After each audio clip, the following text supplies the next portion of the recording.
Hello everyone, this is Hakaym and welcome back to some more World of Warships, and today we're talking about the new clan battle season that just recently came out last week. And this clan battle season is a little bit different. I mean, nothing has changed as far as the tier. It's almost always tier 10 as normal. But this clan battle season is different for a lot of reasons. First off, as you can see, there's actually a total of 8 ships per team versus 7. So this has dramatically shaken up strategies. You actually have more people available to actually battle.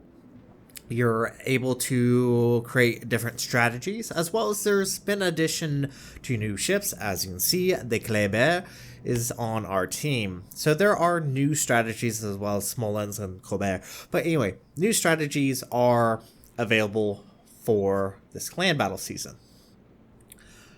But there was kind of an issue. So with the fact that 8 is now required to actually begin clan battle, it put a lot of stress on, I don't want to say smaller clans. I know B2P has always been a smaller clan. In the past, we struggled even just to get 7 players available to do clan battle. It's been kind of an issue for us in the past. So this clan battle season, we actually merged with another clan called Detonate, DETN8, and we've actually combined our forces because obviously with the fact that you can only have 8 ships instead of 7, it does require you to have a little bit more people because daily life generally kind of takes up any possibility of playing games. So having the additional players makes it a much more easier route to actually field a full team. So we actually did merge with another clan, and together we're hoping this clan battle season will be even better. We actually have enough. It's actually been kind of nice seeing enough people on to actually get going with clan battles fairly early. So that's by far the most major change. It's put stress on usually smaller clans that can't always get a full roster out every single time, and it's been really beneficial. And I feel our clan has been really lucky getting with Detonate because it does mean that we're now a much better clan. We can field more people. It just makes things better overall, and I'm very much looking forward to working with these guys and playing with them. They've been a fantastic group so far. I'm not gonna go too much into the situation, but let's just say it was kind of urgent that we do this.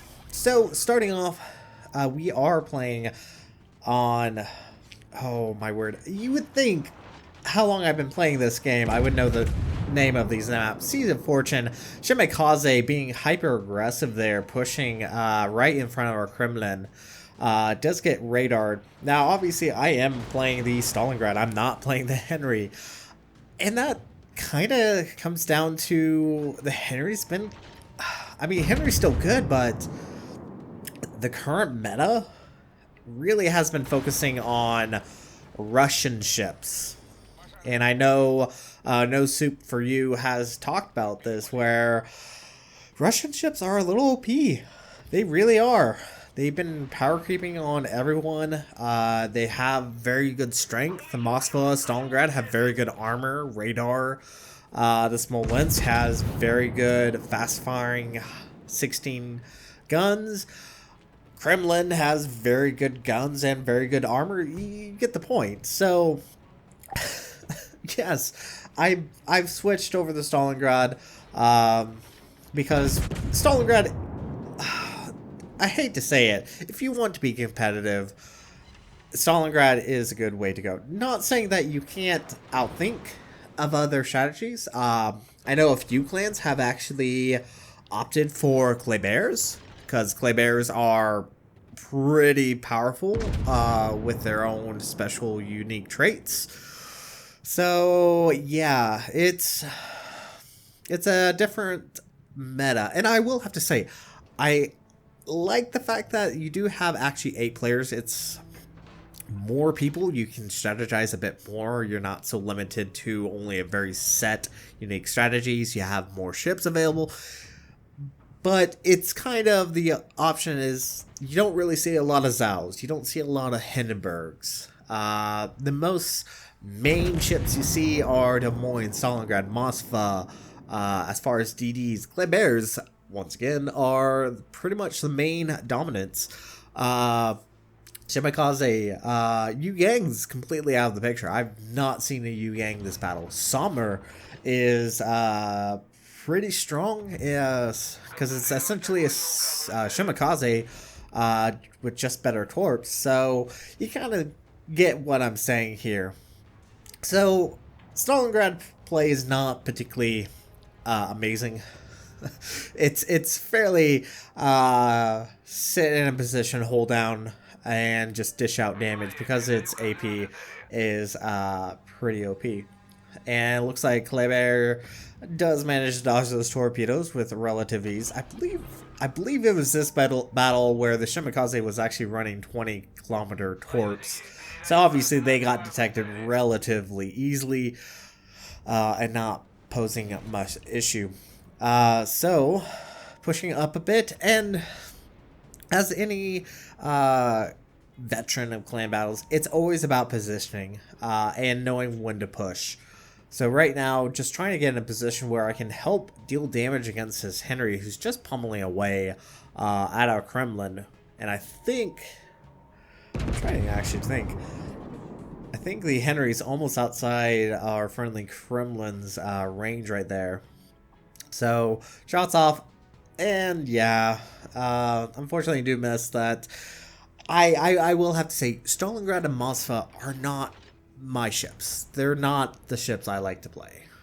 I mean, they're good, don't get me wrong, but they're just, they're not my most favorite ships. I can play them if I need to, but yeah, overall not the ships I downright go for. So unfortunately, our team is a little bit behind. Even though we did score a kill, we're still about 20 points below the enemy team. But we still have 12 minutes, so we still have time to really do anything. Now, Prime Evil right there is actually pushing in towards B. He is currently being hydroed by the Kurfürst, no real surprise there. But that does mean he can put pressure on the Kurfürst and also at least pull the cap away from the enemy team. Obviously, the Kurfürst doesn't really want to push around the corner against the Kleber. Kleber torps are extremely fast and they hit pretty hard. So Kurfürst really doesn't want to risk trying to rush around that corner, because obviously the Kurfürst is not a particularly agile ship, to say the very least. Now, we don't know exactly where that Kurfürst, so in about 15 seconds, going to pop that radar just so we can get the intel to know the whereabouts. Because, yeah, always knowing where your enemy players are is always the best in the game. Now, obviously, we are being raided by the Stalingrad. Do pop our own. There's Kurfürst. He has fully retreated around the corner. Not a bad option, to be perfectly honest. But he really can't do anything against that Kleber. His best option is try to get support from his friendly cruisers still on the 910 line. Now, while this all has been going down, the enemy team really hasn't been doing anything on the west side. We've managed to take control of A. Their Shimakaze is kind of AWOL. Don't exactly know where he is. And this is where kind of the strategy between the different amount of destroyers really comes to play, because as you can see, we have 2 destroyers. One is the stealth destroyer, one is the support destroyer. The stealth destroyer is able to cap more easily than obviously the support destroyer, but due to the fact that they don't have 2 a destroyer can't be in two places at once, so that does limit on their potential on being able to push in a cap. So that means they're far more limited to stealthily take a cap than they would be otherwise. So with this setup that they're running, they have to be a little bit more aggressive, because they can't really rely on their friendly destroyer to cap, because, well, the meta is a lot of radar everywhere, makes it very difficult for destroyers to actually stealthily cap and without being actually detected and radared. So it's kind of a trade-off. You really have to plan your strategy correctly, and this Stalingrad, hyper aggressive right there, pushing down. Its main focus on our Smolensk, waiting for the best opportunity. Double Citadel right there. Very dangerous play, and look at that. Darth right there takes out the enemy Kremlin. That is another ship down, and you can start to see where things are going to start going wrong. Now they have to really do something, and they are. They actually push in with the Des Moines, but they've just lost their Shimakaze, and that is their only stealth ship in the game. And at the moment, we're at 924 points. We have 3 caps. They have to get kills in order to win this, and they do manage to take out Formal there in the Smolensk. But it's just not going to be enough, because now we can start pushing. The Henry is by himself. You can see that I am pushing as quickly as I can, trying to get my guns on this Henry. And yeah, Henry, it's a good cruiser, but as you can see there with this Stalingrad AP, you can just overmatch the armor and just completely annihilate the Citadel, and he takes us torp and goes down to flooding. In the meantime, we did lose another of our ships, but the Kurfürst went down. All that they have left is their Des Moines and their Ohio.